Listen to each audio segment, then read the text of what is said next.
Hello everybody, I'm sharing this video so you can walk you through to make sure that you have updated all your ELAPs for your OSTP testing or any type of state testing that will happen between now and the end of the year. So this is for grades 6 through 12.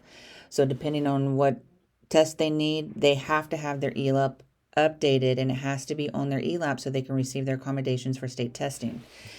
Probably what's happened is you either if you're really on the ball, every single new student that has come in after October 1, because we all met in September and you guys did ELAPs and you updated them for all those kids. But maybe you got caught up and you forgot to do new kids that came after October 1. So what I would do is I would filter and I would do EL screener, and then I would proceed. And these are all your new kids that you have had this year that you have screened. And I would just do a bulk ELAP update. Or if you're on the ball and you got everything going and you just need to do 2 kids, then you know how to filter just a kid individually, and then you're going to update each ELAP individually. So I'm going to pretend like I'm just going to bulk all these ELS screeners because I know I haven't been very diligent about getting them all in, and I'm just going to bulk do this. So once you get all your kids pulled for ELS screener, because these are your new kids that's came, I'm pulling it up and I'm going to go to actions. And then what you're going to do is you have this filter and you want it to update LIEP data. And then you're going to do ELL services provided. I'm going to come up here at the top. Sorry, I was already messing with it. I would start with state testing accommodations. I'm going to edit my settings.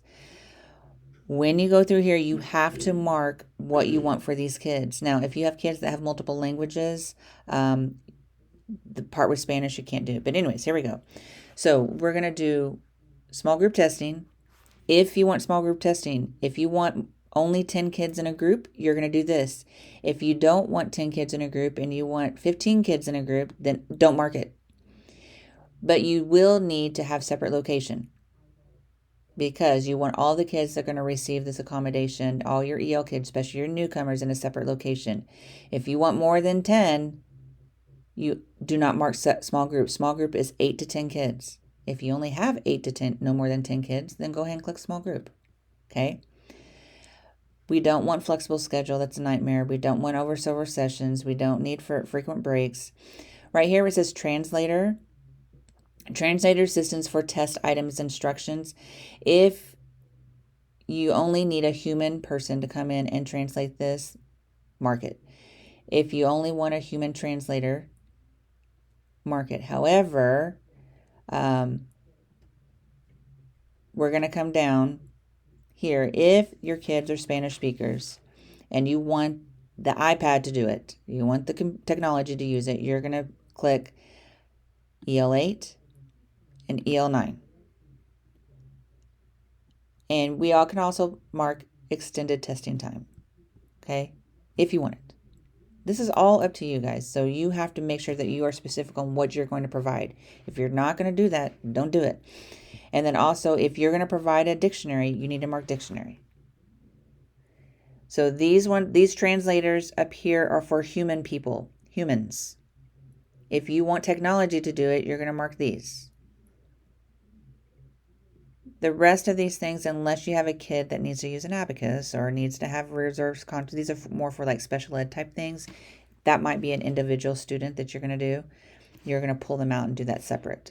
Okay, you can read through those. But these are the ones if you want for a small group, separate location, and they're going to receive their accommodation, especially our newcomers. We're good. Okay, we're going to scroll down the bottom. If this is what you want, you're going to hit add, because we're doing a bulk. I'm not clicking add because I don't want to mess it up. Next, once I do state testing, you need to do classroom supports. These are your classroom accommodations. You're going to go through and you're going to read each one, and you're going to mark the ones that your site and your school can provide. Most of us do not, for example, we do not have leveled readers. Don't mark it. We don't have it. Okay. For example, substitute a project for a test. I think a lot of us can do that. Click it. Go through, read each one, whichever ones that you can provide at your site and you know that these kids need, you mark it. If you can't provide it or you don't think classroom teachers will be able to do it, don't mark it. It's okay. Then you're going to hit add. Then we're going to come up and after we do classroom, we're going to skip down, and we're going to do ELO services provided. Edit settings. There's just two things. You're going to mark Title III, and you're going to mark ESL, ELD, classroom, non-newcomer, or if they're newcomers, you can mark both of these, and that's fine. That's what we provide.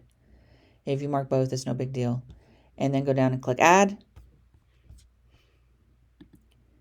And then the last one you're going to do is you're going to sign it, and you're going to go through and you're going to check it, and you're going to say, I agree, and you're going to mark it, and then you're going to hit Add.